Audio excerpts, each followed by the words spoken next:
प्रिय भगवत प्रेमियों सा प्रेम नमस्कार। दिव्य ज्ञान सागर कार्यक्रम में आपका हार्दिक स्वागत है। आज का हमारा विषय है श्री गणेश जी का विचित्र सुंदर रूप स्वरूप। हमारे देश में श्री गणेश जी की चतुर्थी बहुत ही धूमधाम और हर्षोल्लास के साथ मनाई जाती है, परंतु आज हम गणेश जी के इस विचित्र रूप को समझते हैं और ये क्यों अग्र पूजनीय हैं। गजमुख, गजोत्तमो का अर्थ सर्वश्रेष्ठ गज होता है। श्वेतो हस्ती सर्वलोक सुखारो नाम, सभी लोगों को सुख देने वाला अर्थात सुख देने वाला होने के कारण सुमुख शब्द जो है दो शब्दों से मिलकर बना है, सु और मुख। सु का अर्थ सुंदर भी होता है और सु का मतलब सुख देने वाला भी होता है। अतः दोनों ही दृष्टि से गणेश जी का मुख सुंदर व सुख देने वाला है, जो ईश्वर की महत्व बुद्धि को स्फुटता से दर्शाता है। हाथी मुख शिर में स्थित मस्तिष्क सभी प्राणियों के मस्तिष्क से वजन में भारी उत्कृष्ट व्यवहार भावनाओं व क्षमताओं का तथा स्मरण शक्ति का भंडार है। इसी कारण गणेश जी गजमुख होने के कारण विवेक, सामर्थ्य व अमित बुद्धि के प्रतीक हैं। इसी विवेक बल पर गणेश जी ने संपूर्ण ब्रह्मांड की दौड़ प्रतियोगिता में भाग न लेकर कैलाश पर्वत पर स्थित अपने पिता भगवान शंकर के ही चारों ओर प्रदक्षिणा करके उस प्रतियोगिता में विजय प्राप्त की और अग्र पूजनीय हो गए। दूसरा है मोदक प्रिय मुद मंगलदाता विद्या वारिधि बुद्धि विधाता। इनका गजमुख शिक्षा देता है कि स्थूल बुद्धि व सामर्थ्य से बढ़कर विवेक पर आश्रित रहो। इसी कारण यदि आध्यात्मिक दृष्टि से देखा जाए तो भगवान शंकर ने गणेश जी का सिर काट देने के उपरांत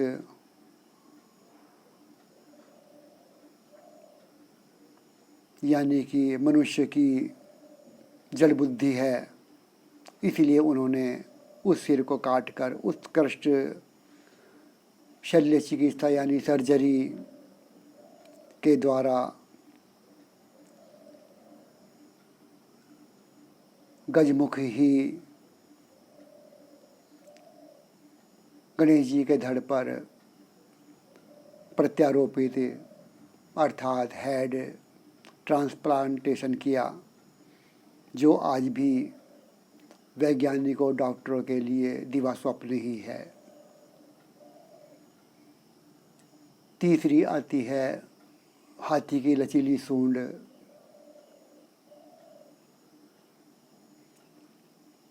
हाथी की सूंड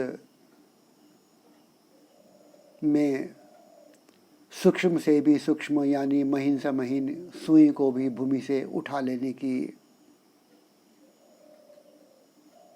क्षमता है और भारी से भारी बड़े से बड़े वृक्षों के तनों तक को उठाने की भी शक्ति है, जो हमें दर्शाता है कि हमें छोटे से छोटे और बड़े से बड़े व्यक्तियों को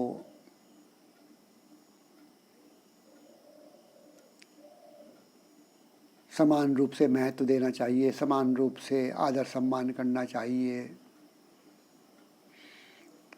और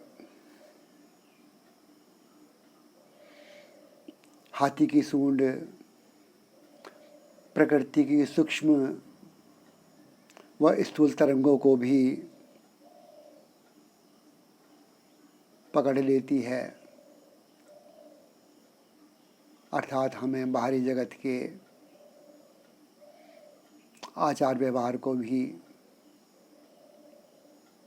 समझकर ग्रहण करने की प्रेरणा गणेश जी की सूंड ही देती है।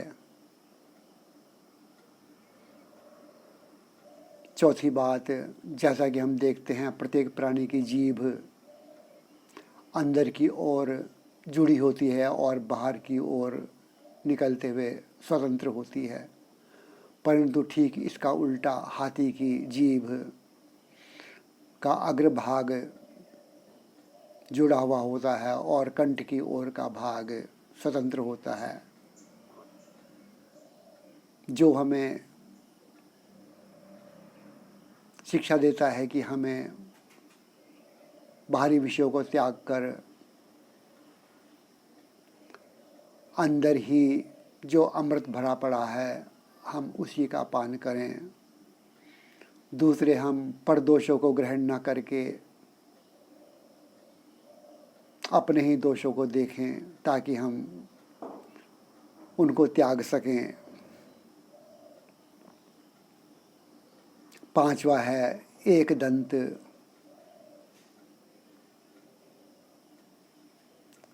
एक दंत हमें यही शिक्षा देता है कि ईश्वर एक ही है।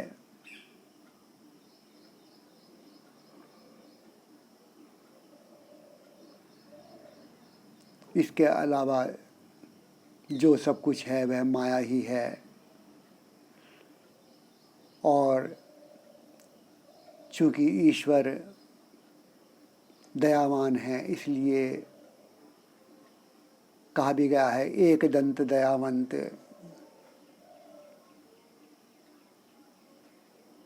हाथी का नेत्र छोटा होता है, जो इस बात को दर्शाता है कि हमें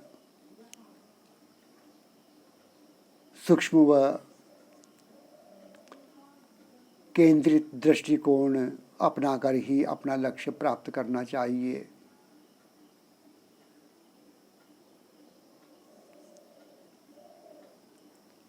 सातवां है गणेश जी का लंबोदर यानी बड़ा पेट, जो हमें इस बात का उपदेश देता है कि हमें सद्विचारों को अपने भीतर ही चिंतन मनन के द्वारा पचा लेना चाहिए और उन्हें अपने कर्मों में उतारना चाहिए। गणेश जी के गजमुख होने के कारण कान भी बड़े बड़े हैं, जो जिन्हें छाछ यानी सूप की उपमा दी गई है। जिस प्रकार छाछ में अनाज रखकर हम उसे फटकते हैं तो उसमें से जो व्यर्थ के पदार्थ हैं, तिनके इत्यादि बाहर निकल जाते हैं और शुद्ध अनाज शेष रह जाता है। तो यह इस बात को दर्शाता है कि हमें इस जगत के जो भी विचार हैं उनमें से व्यर्थ के विचारों को बाहर ही त्याग कर सद्गुण रूपी विचारों को ही ग्रहण कर लेना चाहिए। गणेश जी की सवारी मूसक है यानी चूहा है, जो हमें सिखाता है कि अपनी ज्ञान युक्त विवेक बुद्धि द्वारा अज्ञानग्रस्त कुबुद्धि पर हमें अंकुश लगाना चाहिए। चूँकि चूहा हर क्षण कोई ना कोई कर्म करता ही रहता है, अन्न आदि खाकर अपना पेट भरने के साथ साथ वह अनेक वस्तुओं को भी कुतरता काटता रहता है। उसका मुख्य कारण यह है कि चूहे के दांत बहुत ही शीघ्रता से लंबे होते जाते हैं, जिन्हें वह घिसने का प्रयास करता है। अर्थात हर क्षण कार्य में लगा रहता है। तो भगवान यह भी उपदेश दे रहे हैं कि मनुष्य हर क्षण सत्कर्म में ही लगा रहे। दीपावली पूजन के अवसर पर हम गणेश जी के साथ लक्ष्मी और माता सरस्वती को भी पूजा में स्थित करते हैं। इसका अर्थ यह है कि हम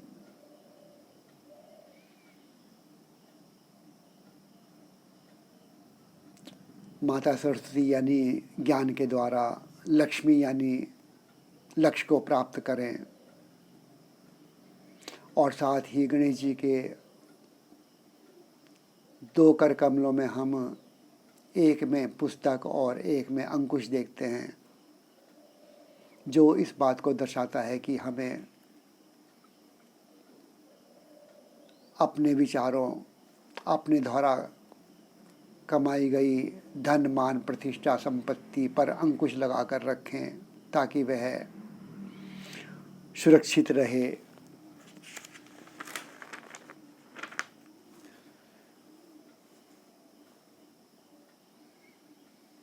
गणेश जी के मस्तक पर चंद्रमा है, जो इस बात को दर्शाता है कि हम सुख दुख या किसी भी परिस्थिति में अपने मस्तक को शीतल और शांति बनाए रखें। महर्षि वाल्मीकि जी जिन्होंने रामायण की रचना की, वे गणेश जी की इस प्रकार वंदना करते हैं। चतुष्षष्टिकोट चाक्य विद्यां प्रदं त्वां सुराचार्य विद्या प्रदानां प्रदानम कठाभीष्ट विद्यामर्पकं दंतयुग्म कविं बुद्धिनाथं कविनां नमामि। अर्थात हे गणेश्वर, आप 64 कोटि बुद्धि के विद्याओं के स्वामी हैं, दाता हैं। आप देवताओं के आचार्य तक को विद्या प्रदान करते हैं। सभी को विद्या देने वाले आप ही हैं। आप ही कवि अर्थात विद्या स्वरूप हैं, बुद्धि के स्वामी हैं। मैं आपको नमन करता हूँ। महाभारत की रचना करते समय वेद व्यास जी ने भी गणेश जी की ही वंदना की थी, जिस कारण गणेश जी ने ही उन्हें महाभारत ग्रंथ की रचना करने में पूर्ण सहयोग प्रदान किया था। अतः हमें पहले गणेश जी का ध्यान करना चाहिए, जो इस प्रकार है। खर्वं स्थूलतनु गजेन्द्र वदनं लंबोदरं सुंदरं प्रसन्नमदगंधलुब्धमयुपव्यालोलघंटस्थलं दंताघात विदारितारिरुधिरे सिन्दूरशोभाकरं वंदे शैलसुतासुतं गणपतिं सिद्धिपदं कामदम्। अर्थात जो नाटे और मोटे शरीर वाले हैं, जिनका गजराज के समान मुख और लंबा उदर है, जो सुंदर है तथा बहते हुए मद की सुगंध के लोभी भौरों के चाटने से गंडस्थल चपल हो गया है, दांतों की चोट से विदीर्ण हुए शत्रुओं के रक्त से जो सिंदूर जैसी शोभा धारण करते हैं, कामनाओं के दाता और सिद्धि देने वाले उन पार्वती पुत्र गणेश जी का मैं ध्यान करता हूँ। अतः हमें इस स्तुति के द्वारा गणेश जी का ध्यान करना चाहिए और अपने अनेकों शुभ कार्यों को संपन्न करने से पूर्व हमें उनकी इस प्रकार स्तुति करनी चाहिए। सुमुखुच्च दन्तश्च कपिलो गजकर्णक लंबोदरश्च विकटो विघ्ननाशो विनायक धूम्रकेतुर्गणाध्यक्षो भालचंद्र गजानन। ये गणेश जी के 12 नाम हैं जिनके बारे में कहा गया है कि इस प्रकार यदि हम उनके 12 नामों से उनकी वंदना करते हैं तो हमें जो भी हमारे जीवन में सबसे उपयोगी, जैसे घर निर्माण है, विवाह है, युद्ध है, मुकदमा है, ऐसी बहुत सी अनेकों कार्य हैं, उन सब में हमें इन गणेश जी के 12 नामों को जरूर स्मरण करना चाहिए। यह है गणेश जी का स्वरूप का चरित्र चित्रण।